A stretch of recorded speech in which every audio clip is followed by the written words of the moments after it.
Alright guys, we want to work out the volume of this half a cylinder. As you can see, it looks like a drum. It's halfway, and you've got your diameter over here, and you've got your depth. Remember that. So this is your cross-sectional area, and remember that this over here is a semicircle. So that means you need to calculate the volume first. And to calculate the volume, we're going to be calculating the cross-sectional area,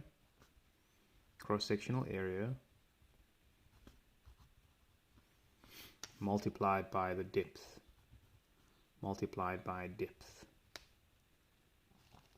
Alright, so the one thing we have to then allocate is what is the cross-sectional area, what is the depth. The depth is always, if you have to slice this shape across the entire shape, repeatedly, you will end up with a semicircle all the way through.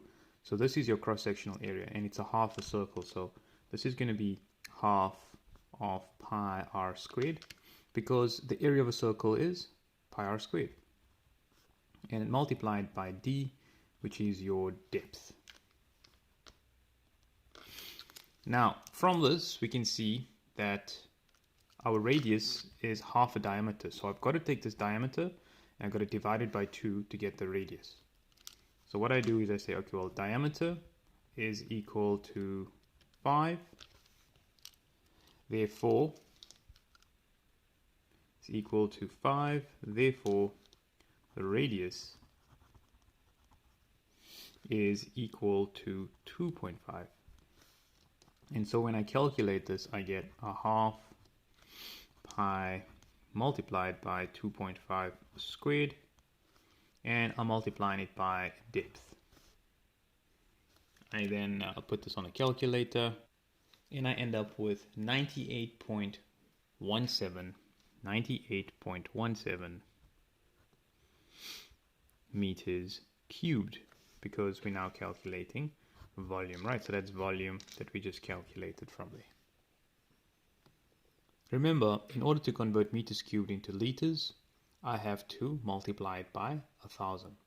So if I want to convert this into liters, I would take liters is equal to 98.17, and I always multiply meters cubed by 1,000, giving me 98.170 liters.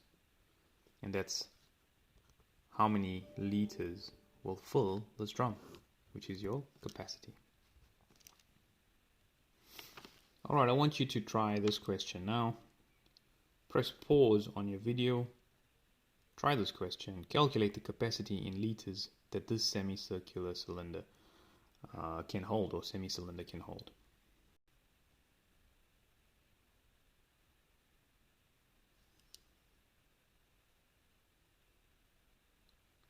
Make sure you complete the question.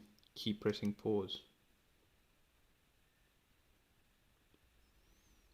Now, in order to calculate this, what we're going to do is we're going to say volume is equal to half pi r squared, so pi times, but my radius now is 7 divided by 2, which is 3.5. As you can see, that's my diameter. So I take my diameter and I divide it by 2 to get my radius, and then I multiply it by 12. And I put that on a calculator, and the answer that you get here is 230.91 meters cubed. Don't forget to square this 3.5. It's supposed to square that, so it's pi times radius squared times 12. Gives you 230.91. We then multiply this by 1,000 to get it into capacity, to calculate how many liters. So we're going to move this 1, 2, 3 spaces to the right. 230,910 liters. Alright, I'm going to leave you to do this one. Calculate the capacity of the following now. This is your homework to submit for today. Please try this. Thank you, and catch you later. Thank you. Bye.